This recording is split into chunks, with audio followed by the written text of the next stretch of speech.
right? Share behind the scenes.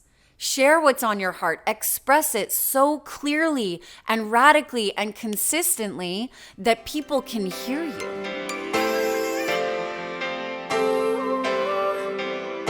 Hello, friends. Welcome back to the Branded You podcast. This is a super special day. This is my first time ever recording a video podcast. So if you are used to listening to this podcast on Spotify or Apple Podcast, today is your very first opportunity to listen or watch this podcast as a video to see my pretty face and to really connect with me in a different way on YouTube. So if that's your jam, hop over to my new YouTube channel, Robin Savage, and you can actually watch and rewatch this podcast in video form to kind of integrate it and take in this information in a new way. So let's rock and roll.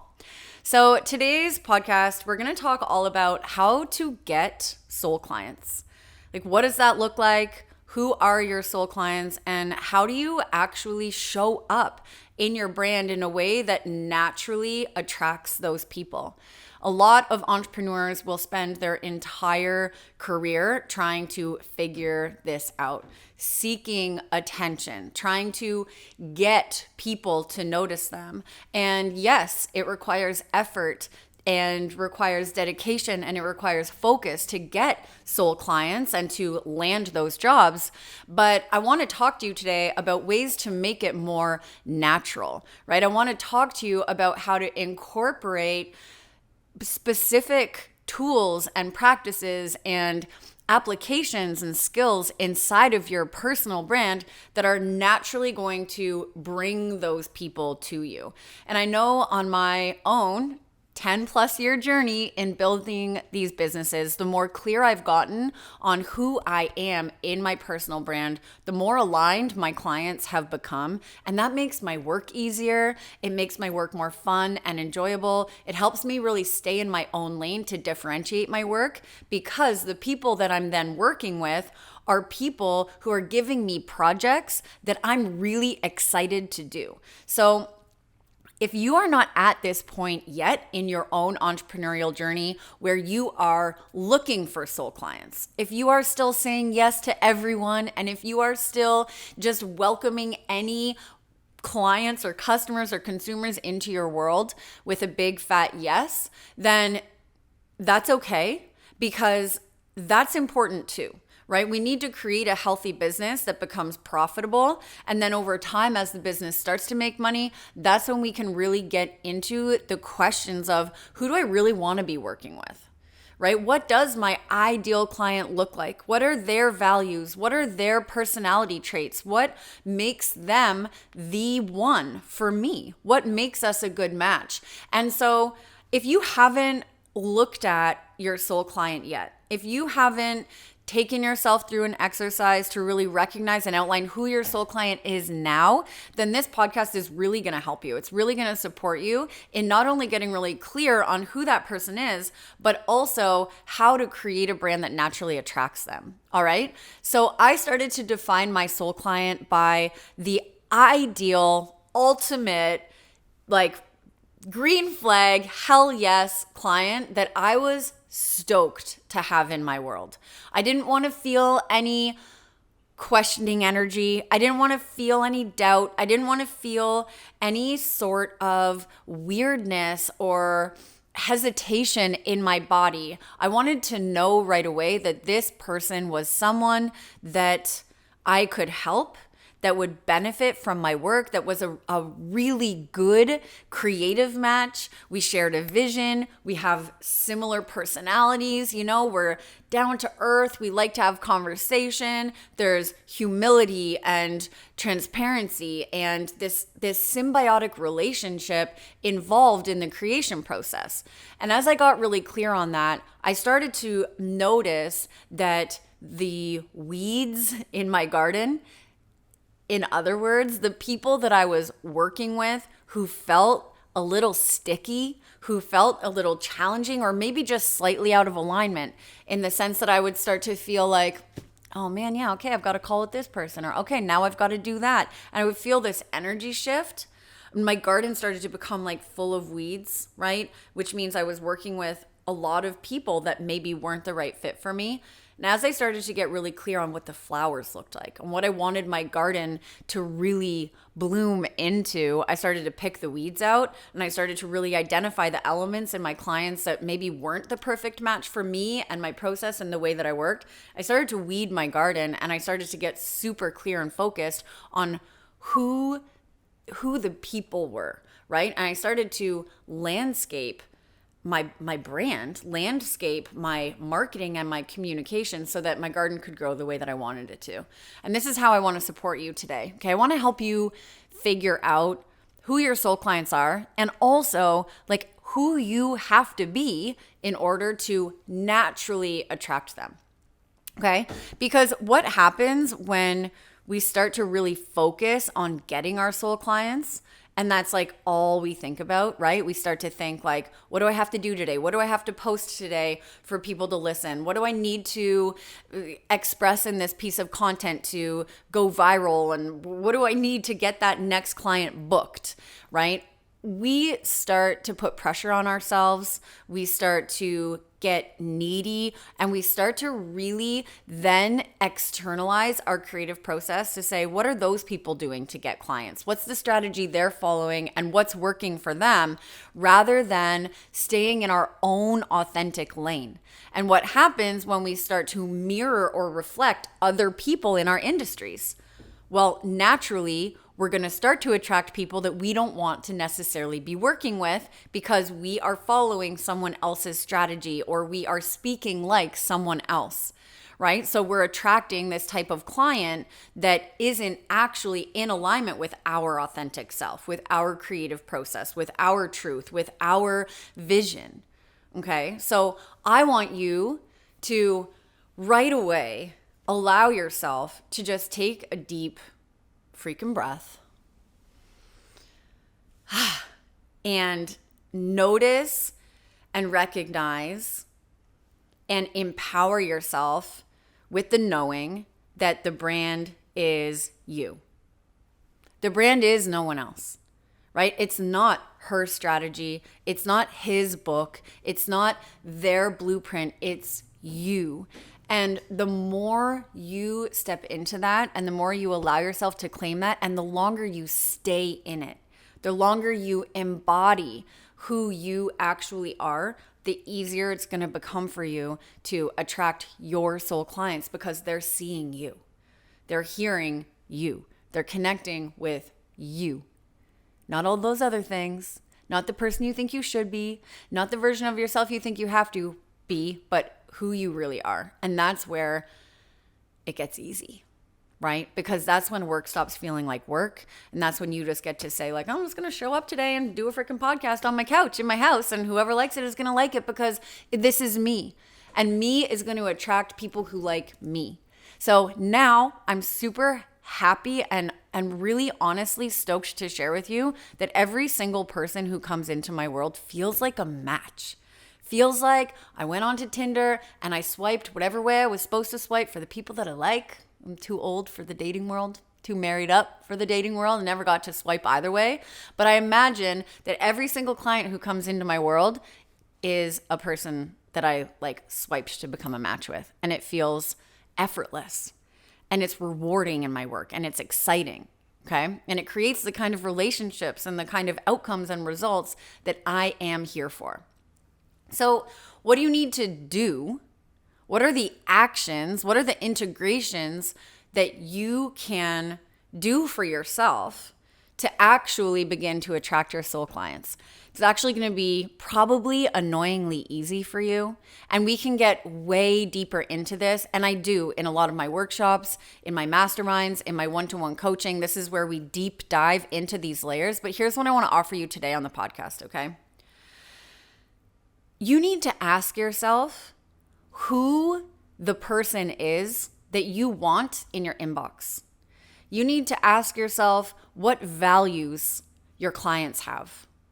You need to ask yourself how they speak, what they want, what they desire, what they care about, what they struggle with, how they spend their days. What do they shop for? What inspires them to buy?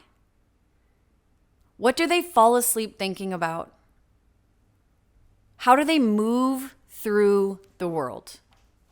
What are they most interested in? Okay. Now I'll get specific with some examples. Are they into sustainability? And do you embody sustainability so that they are naturally intrigued by you? Are they really into personal development? Do you practice your personal development and show them how you do that for yourself so that they can start to be inspired by you? Do they want to be a stay-at-home mom who has a side income? What's your side income? Do you have kids? Are you a stay-at-home mom who makes money online, and are you showing them how you do that? Okay, so often our soul clients are a reflection of our best version of self. Often our soul client is someone who wants what we have, right? They possess the same values as we do. They want the same sort of lifestyle. It's not the exact same. It's not a replica, right? But it's overlapping, okay? So they want what you have. They're really into the things that you're into. They like to watch you. They like to learn from you. They like to see how you move through your process because they think to themselves, what is it that she has that I want? And when they see that in you, when they see you practicing sustainability, when they see you making money staying at home with your kids, when they see you in your creative process and they see you in your personal development rituals, they think, oh my gosh, I can learn from this person. I have the same set of interests. I want the same things. She's been through what I am going through. And they start to create this point of connection with you, and they start to resonate with you, and they start to emotionally engage in your work. Why? Because all of the sudden they see the living, breathing proof. They've got evidence that the thing that they want most for themselves is possible. And so they see it in you, and they are naturally attracted to the personality traits and the things in you that they want for themselves. Okay? So I believe that one of our biggest jobs in building these personal brands is really being the embodiment of our work. Show the world what you know. Tell the world how you do it, right? Share behind the scenes. Share what's on your heart. Express it so clearly and radically and consistently that people can hear you. Allow them to know who you are and what you want for the world. Tell them you know all about their problems and their struggles and offer them solutions. You know, I hear this quite a bit in the entrepreneurial world, like, how much do I give? What is overgiving? Right? Like, is there too much free stuff? Is there too much value? Is that possible to give so much that then people won't want to buy from me? And I do not think so. You know why? I think the more we show people, the more we offer people, and the more that we give, the more people see how much more there is that they could learn from us. And it actually inspires them to want to invest their time, energy, and money in us because they have received so much from us already in the free world. They've already got so much value from us that they're like, oh my gosh, take my money because I want more of what you have. If this is the free stuff, imagine what I will get inside the paid stuff, right? And so when we take the veil down and we take the walls down and we really allow ourselves to embody more of who we are, and we express that clearly, and we communicate openly about our values and our beliefs, and we share our expertise, and we teach and we lead openly, freely, right? Then all of a sudden people are getting a broader picture of who we are, and we're giving them more of an opportunity to choose us. Right? If I didn't show any of you my personality, if I wasn't vulnerable with you, if I wasn't human on the other side of this screen, if I wasn't fully expressed in my natural self, if I was, hello, I'm Robin, nice to see you, I'm going to teach you all about soul clients today, and I wasn't full of energy, if I didn't have a certain charisma, then you might as well go Google that shit. Why would you want to learn from me? Right? Your soul clients choose you because there's something in you that feels right for them. And the way that people can figure out if you're the right person for them, the right one for them, is through the doors that you open up that allow them to see you, right? So if you stand behind a wall and there's no personality and there's no there's no energy, there's no examples or stories, there's no unique process, there's no inspiration, there's no heart, then there's a lot less of a chance that they're going to feel deeply connected to your work. Okay? If people want straight up information, they have a million free ways to find that. They don't want free information. They want you. Okay? And your soul clients are waiting for you to go first, for you to show up, for you to be there. Okay? So this is really, if we zoom out for a second, this is basic law of attraction shit, right? This is like, hey, this is who I am. If you are like this too, then let's work together, right? Like attracts like. You want to manifest more of the people you want to work with? You want to set goals to have a bigger client roster or a wait list or to sell out programs? Okay? You want to be sought after for who you are and what you want to be known for? Then it's your literal job to be yourself, to be the brand so that you can start attracting the people that you want. Like attracts like. So who are you being? Who are you being? And are you being the type of person that your soul client is attracted to? This may require you to ask yourself some hard questions. What do I need to up level? Am I actually speaking to the people that I want to be speaking to, or am I speaking to the people that I'm comfortable speaking to? And can you feel the difference in that? The people I'm comfortable speaking to may not be at the level that my soul client is at. They may not be ready to invest at the level that my soul client is ready to invest at. Okay, they may not be ready to do the work. They may not be ready to have hard conversations or to go all in on themselves or to quit their job or to go on the run that they need to go on. Like, we have to be speaking to the people that are already where we want them to be so that they can show up and do the work with us. So am I actually speaking to the people that I want to be speaking to, or am I speaking to the people that I'm comfortable speaking to? Okay. Another thing would be, am I showing up frequently for these people? Am I showing up frequently for the people who need me? So I use this example quite a bit. And if you've been in my world for a while, then you've probably heard me say this.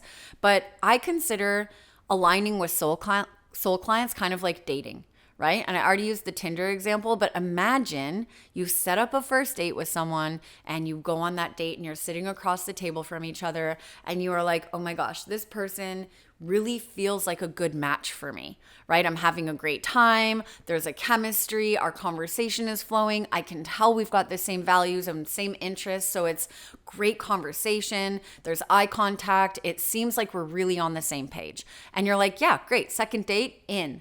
And you feel like that connection is already established as you leave that first date, right? Great. This is amazing. We're on a great trajectory. And then you set up the second date and same thing. You go for a walk and the walk feels great. The pace is good. You're moving along. Third date, all of a sudden you show up, no one's there. And you're like, what happened? We've got the great chemistry. We're on the same page. We like the same things, share the same values, have similar wants and desires. Like, we've established that there's this connection there, and now they just don't show up. What's going on?